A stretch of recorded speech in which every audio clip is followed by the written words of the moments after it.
आता हा प्रश्न पहा बरं, हा प्रश्न काय म्हणतो तर बघा, लाईन बाय लाईन वाचायच्या आणि लाईन बाय लाईन डायग्राम काढत न्यायची. कसं होणार पहा. पी मुलगा आहे क्यूचा. बरं कोण मुलगा आहे? पी मुलगा आहे. कोणाचा आहे? क्यूचा आहे. क्यू बद्दल काही माहिती नाही. बरं क्यू आई आहे व्ही ची. बरं क्यू काय आहे? आई आहे व्ही ची. म्हणजेच साहजिकच आहे हा व्ही पी चा भाऊ किंवा बहीण असणार.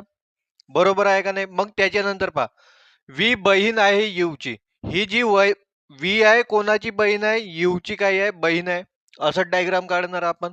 मग त्याच्यानंतर काय म्हणते, व्ही चे पीशी नाते काय? म्हणजे याचा अर्थ असा, हा जो व्ही आहे हा पीचा कोण होणार हे विचारलंय.